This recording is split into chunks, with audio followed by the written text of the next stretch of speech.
Ganito lang po mag-tasking kay Miko Live App. Hello mga ka-happy, welcome back to my YouTube channel. This is me again, Aina Rivers from Happy Hands Vlog.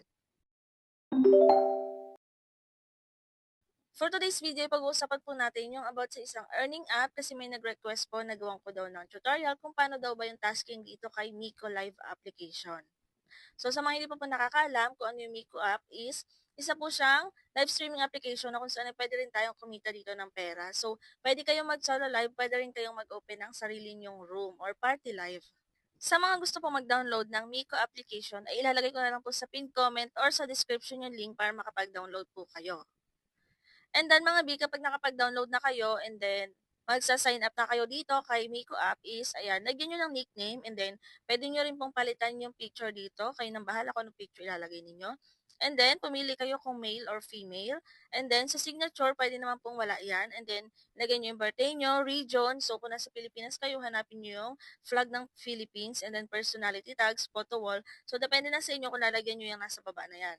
And then, ayan mga B, kapag okay na is, pwede kayong mag-check-in everyday. And then, kung mapapansin nyo, yung task center na to is walang nakalagay, kundi my check-in count. So, ibig sabihin wala pang task. Dito po kasi kay Miko, kailangan po natin ng agency or kailangan natin mag-join sa isang agency. So, meron naman po mga nagpo-post sa mga Facebook group, mga naghahanap sila ng agent. Ayan, pwede po kayo mag-inquire sa kanila. Or pwede rin kayong mag-join dito sa agency namin. So, i-message nyo lang sila sa Miko app kung gusto nyo mag-join sa kanila. So, inuuli ko po, hindi po aking agency yan. Yan po yung agent namin. So, host lang din po ako dito kay Miko app. Pwede rin kayo mag-message sa kanya kung gusto nyo pong mag-sub-agent. And then, kapag meron na po kayong agency, ayan, makikita nyo na po yung daily task dito. Host on mic for 1 hour, so 2,000.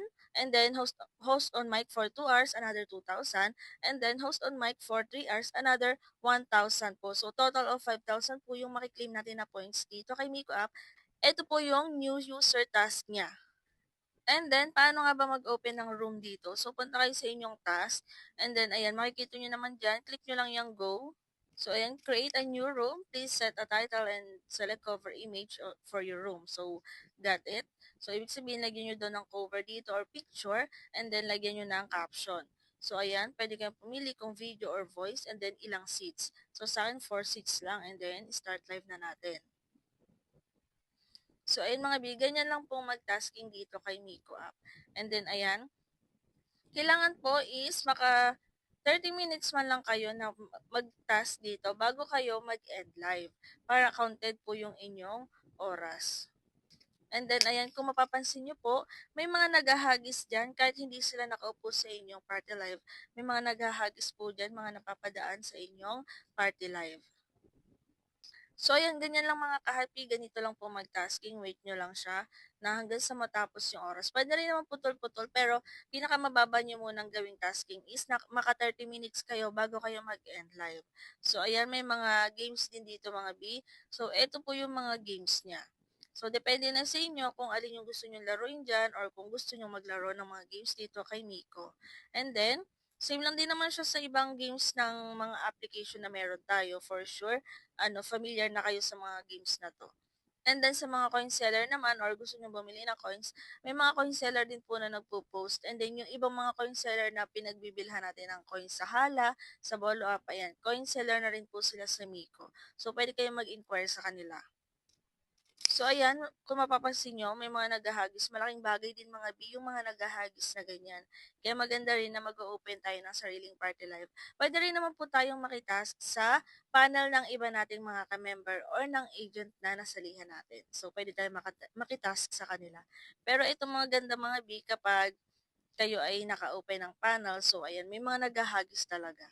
So, ayun lang po yung tutorial natin about kay Miko application. So, ganun lang din pong kadali. Mag-audio live ka lang, mag-open ka lang ng sarili mong party room, and then makakapag-task ka na. So, kailangan natin ng agency para magkaroon ng tasking. Ayan, pwede kayo mag-join sa mga napopost sa Facebook group. At patalas na naman tayo mga B, sa mga Popo Live users po dyan na naghahanap ng bilihan ng coins, i-recommend ko sa inyo si CocoDP. Disclaimer lang po na si Miko application ay hindi pa po available kay CocoDP. So makikita nyo naman dito yung mga iba't ibang application na pwede tayong bumili ng coins dito. For example, kay Popo Live, si Bigo Live application, si Chamet, si Sugo, si Star Maker. So Yan po yung mga partners ni CocoDP. Para sa mga gustong bumili ng coins para sa Popo Live account ay hanapin nyo lang si Popo Live. Ilagay ninyo ang inyong Popo ID, pumili kayo ng coins na bibili ninyo, 1K coins, 7,000 coins, or so on. Pumili kayo ng payment method na gagamitin nyo, GCash, KuCoin, or Maya. Kapag KuCoin po ang inyong gagamitin, meron po kayong 1% discount sa minimum of $1 purchase.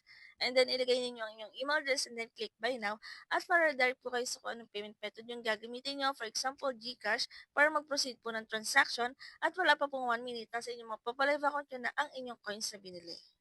So, paalala lang po ulit na si Miko application ay hindi pa po available. So, makikita nyo naman po dyan yung iba't ibang available na partners si CocoDP ng mga gaming application and live streaming application. So, yun lang mga kahabi for today's video. Kung may mga tanong po kayo, pwede kayo mag-comment or i-check nyo ang playlist. May mga free earning app tutorial po tayo dyan. Baka sakala hindi mo hinahanap yung tutorial. At kung hindi pa kayo nakasubscribe, ay mag-subscribe na kayo para updated kayo sa mga susunod nating videos. Yun lang and thank you for watching.